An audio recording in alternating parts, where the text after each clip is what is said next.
हिमाचल की इन बर्फीली और खूबसूरत पहाड़ियों के बीच एक ऐसा शिवधाम है जहाँ पर पहुँचने के लिए सांसें थम जाती हैं।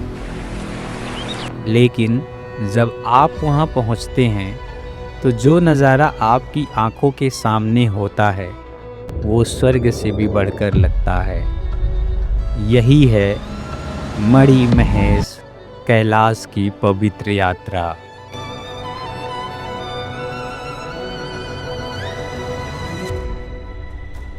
जब मैं इस कैलाश यात्रा पे आ रहा था तो अपने सारे दोस्तों से पूछा, कोई भी इस कैलाश यात्रा पर नहीं आना चाहता था। और जितने भी जानने वाले लोग थे उन्होंने भी मुझे इस कैलाश यात्रा पर आने के लिए मना किया था। इस पवित्र धाम के दर्शन करने के लिए मैंने उत्तर प्रदेश से लगभग 1000 किलोमीटर का सफ़र तय किया और आखिरकार पठानकोट पहुंच गए। अगर आपके घर से डायरेक्टली पठानकोट के लिए कोई बस आती है तो आप डायरेक्ट पठानकोट आ जाएं और यहाँ से चंबा के लिए बस ले लें।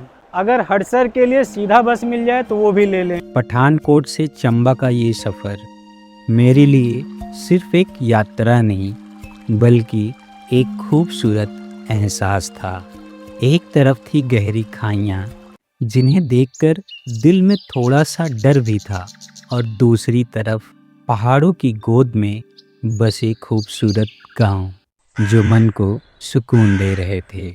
रास्ते में बदलता मौसम, कभी धूप कभी बादल और ठंडी हवाएं इस सफ़र को और भी यादगार बना रही थी। अगर आप पठानकोट से चंबा आने के लिए बस लेते हैं तो बस का यहाँ पे एक रूल है कि आप समय से आ जाएं और बस में आके अपनी आगे की सीट रिजर्व कर लें, अदरवाइज सीट फुल हो जाएगी तो आपको पैदल ही जाना पड़ेगा। अब मैं चंबा आ चुका हूँ और यहाँ पर मैं आपको दिखाता हूँ कितनी भीड़ है। ये जितने लोग हैं यहाँ पर सब जा रहे हैं मणि महेश की यात्रा में और हमने भी अपनी सीट यहीं पर रिजर्व कर रखी है। और भैया यहाँ पे टिकट काट रहे हैं। कितने का भैया? 65 किलोमीटर है और 170 रुपये का किराया है। ये देखो ये। एक बार चंबा से मेरा सफ़र फिर से शुरू हुआ, लेकिन सिर्फ 1 घंटे बाद 16 किलोमीटर लंबे जाम ने हमें फिर से रोक दिया। वजह थी भयंकर लैंडस्लाइड। उस पल लगा शायद महादेव हमें आगे नहीं जाने देना चाहते, लेकिन बाद में समझ आया वो हमें रोक नहीं रहे थे बल्कि हमारी रक्षा कर रहे थे। रात के करीब 2 बजे हम सुरक्षित भरमौर पहुंच गए। So good morning to all of you. आज हमारा मणि महेश यात्रा का तीसरा दिन है और ये तीसरा दिन घर के स्टार्टिंग से है। तो सबसे पहले मैं बता देता हूँ, फर्स्ट रात मैंने ट्रेन में बिताई थी, दूसरी रात आके मैंने भरमौर में बिताई और आज ये मेरा तीसरा दिन है। यहाँ पर मैं कहाँ स्टे किया था चलिए मैं आपको दिखा देता हूँ।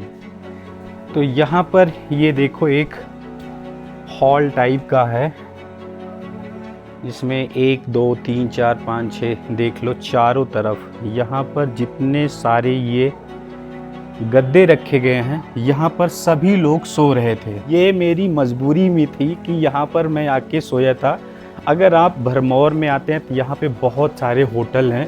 रात में मुझे 2:30 बजे रात में सब फुल नज़र आ रहे थे, कहीं कुछ मिल नहीं रहा था, इसलिए मैंने इस होटल में स्टे किया।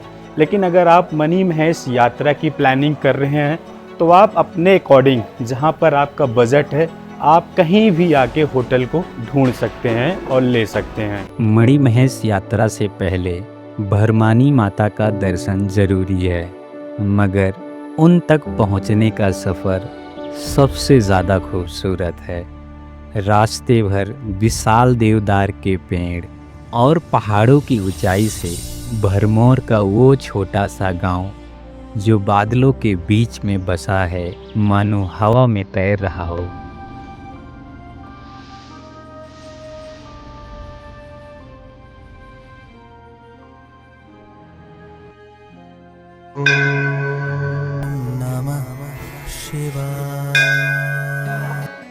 देख रहे हो, तो इसको कहते हैं आस्था का संगम। ये ग्लेशियर का पानी है, बहुत ज़्यादा ठंडा है और लोग इसमें कैसे छलांग मार रहे हैं। तो जब भी आप मनी महेश की यात्रा पर जाते हैं तो सबसे पहले आपको इस ग्लेशियर के पानी में स्नान करना पड़ता है। उसके बाद आपका दूसरा स्नान मनी महेश झील में होती है। तो चलिए अब हम भी अपने कपड़े को उतारते हैं और यहाँ पर आकर स्नान करते हैं।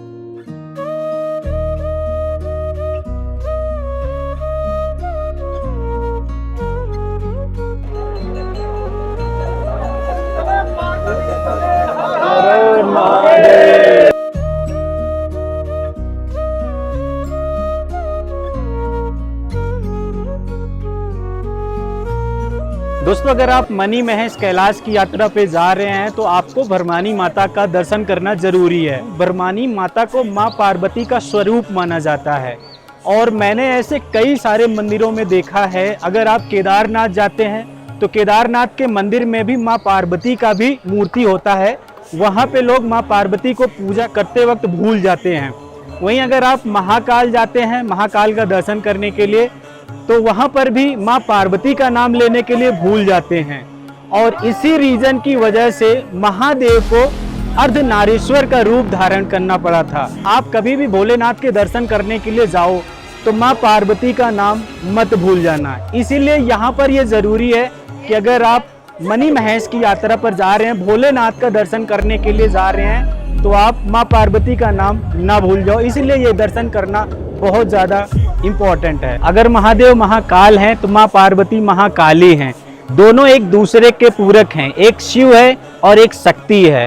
तो इसलिए यहाँ पर भरमानी माता का दर्शन करना बहुत जरूरी है, क्योंकि भरमानी माता ही माँ पार्वती का स्वरूप है। मैंने अपनी मनी महेश कैलाश यात्रा ऑफिशियल यात्रा के पहले दिन ठीक सुबह 11 बजे शुरू कर दी थी। शुरुआत से ही श्रद्धालुओं की भारी भीड़ थी और रास्ता इतना सकरा था कि सिर्फ एक समय में मुश्किल से केवल एक ही लोग चल सकते थे।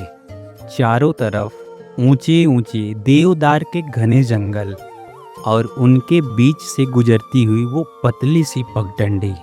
उस रास्ते पर चलते हुए बार बार सिर्फ एक ही ख्याल मन में आ रहा था।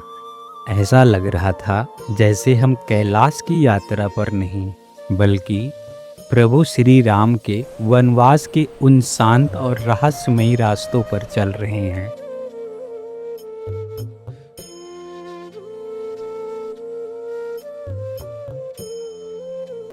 ये कोई साधारण यात्रा नहीं, ये एक पावन धाम है और इस धाम पर महादेव उन्हीं को बुलाते हैं जो महादेव के सच्चे भक्त होते हैं।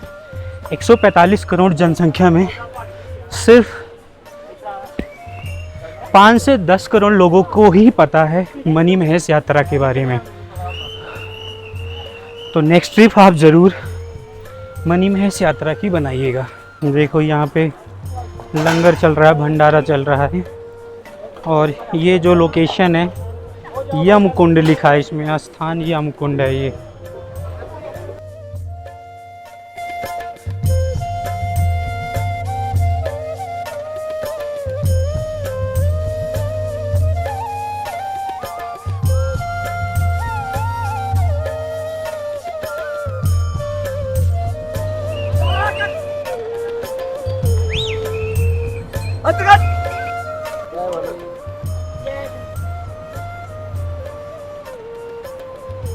रास्ते में इस तरह से आपको रेस्ट रूम भी मिल जाता है। तंबू का होता है, टेंट लगा होता है। तो जो लोग सोचते हैं कि वो यात्रा पे जाएंगे नहीं चल पाएंगे, तो आप यहाँ पर टेंट लेकर स्टे भी कर सकते हैं। चाहे 2 घंटे के लिए स्टे करो और चाहे रात भर स्टे करो, तो यहाँ पर आप ये सब फैसिलिटी अवेलेबल है। एक ट्रैक वो नीचे से आता है, आप ये देख लो कुछ लोग जा रहे हैं। ये जो पानी के बगल में ये जो रीवा नदी बहती है, इसके बगल बगल में जो ट्रैक है वो मुझे लगता है कि थोड़ा सा दूर पड़ता है, लेकिन वो थोड़ा सा आसान है।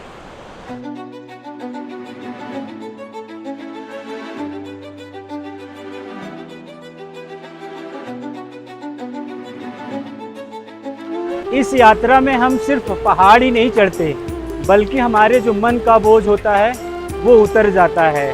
क्योंकि आप जब इस पहाड़ पर ट्रैक करना स्टार्ट किए थे तो आपके मन में बहुत सारी चीज़ें चल रही थी कि हमारे घर में क्या चल रहा होगा, लोग क्या कर रहे होंगे।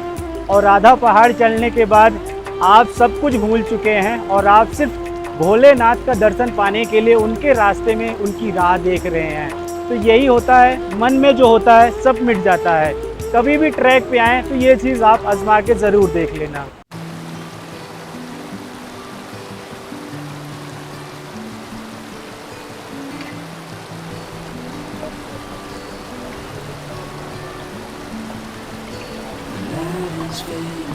इस कठिन यात्रा में 10 साल का लड़का अपने पिताजी का सहारा बना हुआ है, अपने पिताजी का हाथ पकड़कर उनको सपोर्ट दे रहा है। यहीं पर उसकी जो बेटी है वो अपनी माँ की हेल्प कर रही है। ये यात्रा इतनी कठिन होने के बावजूद भी लोग यहाँ भोले का नाम लेकर प्यार से चढ़ रहे हैं। तो यही होती है श्रद्धा और यही होती है आस्था, और भगवान का नाम लेकर ही लोग यहाँ पर चढ़ पाते हैं।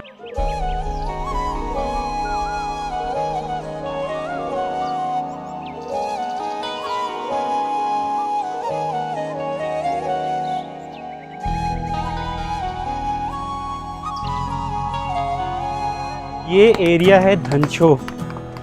धनछो में काफ़ी सारे टूरिस्ट स्टे भी करते हैं। जो टूरिस्ट एक दिन में चढ़ाई नहीं कर सकते वो धनछो में आके रुकते हैं।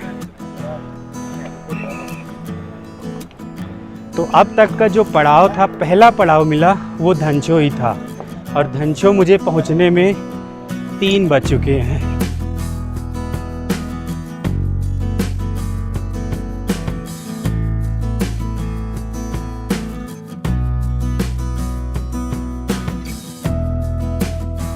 इसका नाम धनछो क्यों पड़ा ये मैं आपको बताना चाहता हूँ।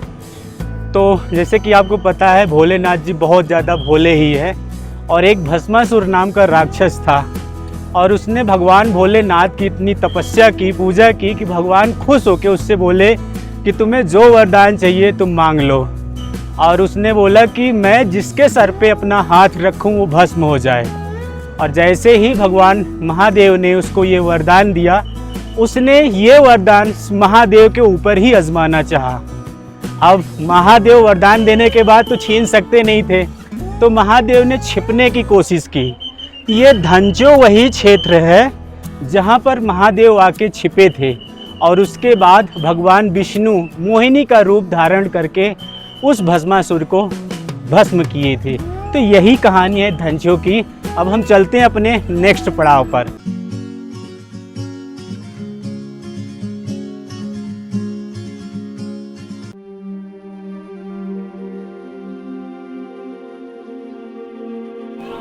कसम से कह रहा हूँ कि जितनी खातिरदारी तुम्हारे घर में तुम्हारी नहीं होती ना, उससे ज़्यादा अगर आप इस यात्रा में आएंगे तो यहाँ के जो भक्त हैं वो तुम्हारी खातिरदारी करते हैं, समर्पण करते हैं, वो भी सिर्फ महादेव के लिए।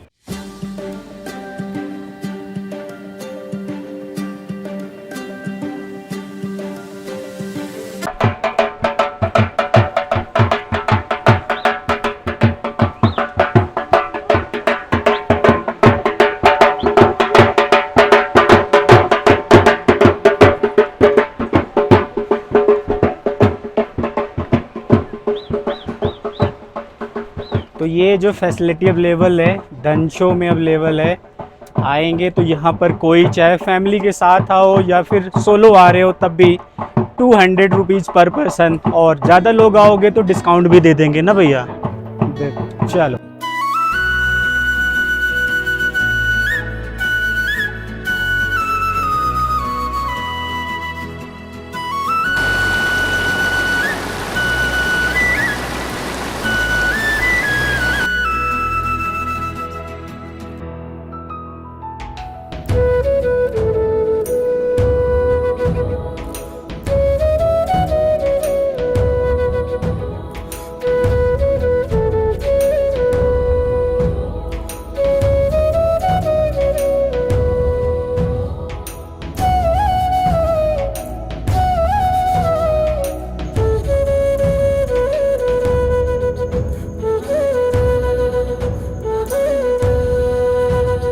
तो मणि महेश यात्रा के दौरान अब एक ऐसा पॉइंट आ चुका है जहाँ से दो रूट है जाने के लिए।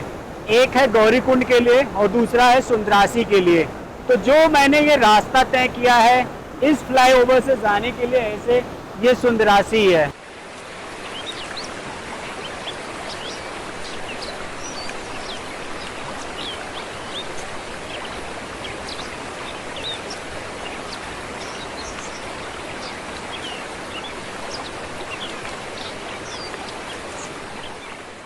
मेरे पीछे आप देख सकते हैं ये है शिव घाट। शिव घाट एक ऐसा पड़ाव है जो श्रद्धालुओं को आश्चर्यचकित कर देता है, जिसमें आस्था बसी होती है लोगों की। लोग यहाँ पे कहते हैं कि शिव घाट में जो पत्थर है, अगर उसमें कान लगा के सच्चे दिल से अगर सुनो तो यहाँ पर पानी की चलने वाली जो चक्की होती है उसकी आवाज़ यहाँ पर आती है। काफ़ी लोगों ने यहाँ पर वो आवाज़ सुनी भी है।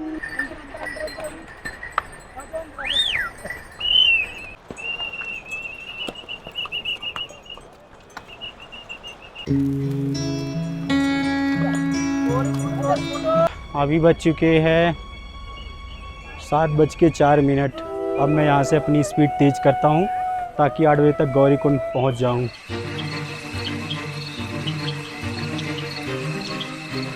दर्शन पाइलो, दर्शन पाइलो, दर्शन पाइलो, जय कैलाश बोलो भक्तो, जय कैलाश बोलो भक्तो, जय कैलाश बोलो भक्तो, जय कैलाश, जय Kailash.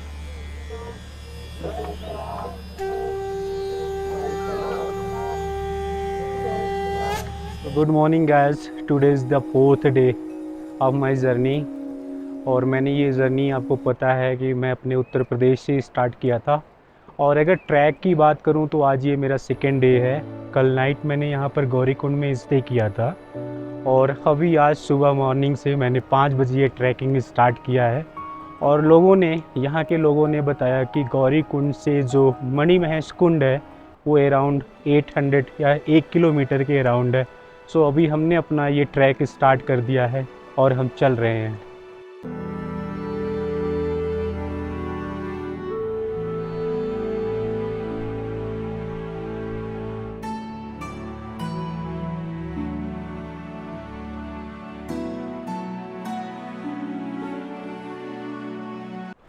Most of the youth don't want to go on the track.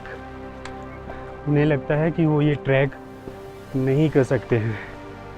And I also tired while during the track, but I also get the motivation from the uncle aunty। जैसा कि अभी आपने देखा कि एक आंटी और एक अंकल दोनों एक दूसरे का हाथ पकड़कर चल रहे थे, तो उनसे मोटिवेशन मिलता है। मैं एकदम टॉप पर हूँ और ये जो लोकेशन दिख रही है ये है गौरीकुंड।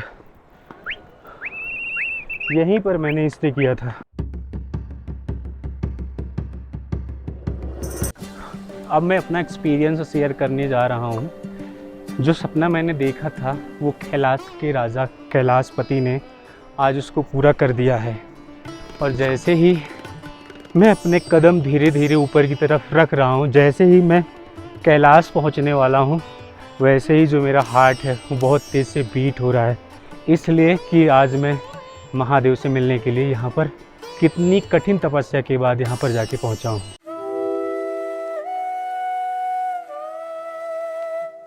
कैलाश पर पहुंचकर एवरीवन गेटिंग इमोशनल। चलो मैं आपको दिखाता हूँ। सबकी जो निगाहें हैं, सबकी जो आईज़ है वहाँ देख रही है।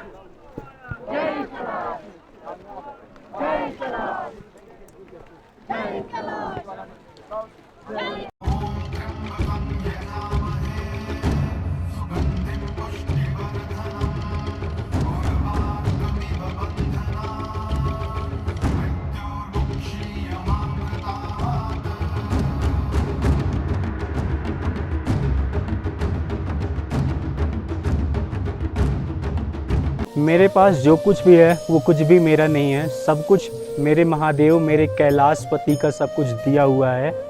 यहाँ पर मैं आया हूँ, यहाँ पर डल झील है, उसका जो पानी है बहुत ज़्यादा ठंडा है, उसका टेम्परेचर बहुत ज़्यादा डाउन है और इसके लिए हो सकता है कि मुझे सर्दी खांसी जुकाम भी हो सकता है, लेकिन महादेव के लिए मुझे कुछ भी कीमत चुकानी पड़े मैं वो सब चुकाऊँ। अब मेरी बारी है इस पवित्र डल झील में नहाने की, और यहीं पर भगवान शंकर ने, माँ पार्वती ने शादी करने के बाद इस पवित्र कुंड में आके स्नान किया था, और उसी कैलाश पर्वत पे जाके कैलाश निवास स्थान जो है, कैलाशपति जो है, वही मणि के रूप में विराजमान हुए थे। तो चलिए अब मैं नहाकर आता हूँ। हर हर महादेव।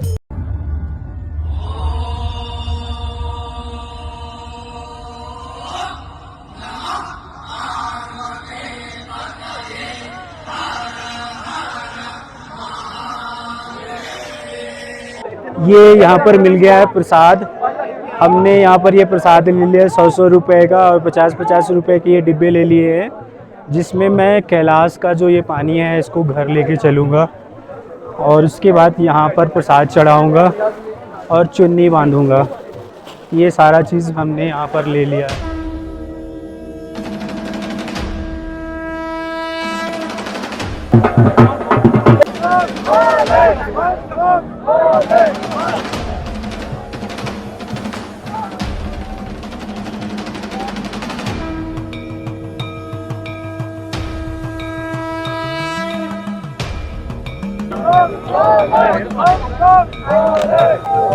बोल सच्चे दरबार की जय।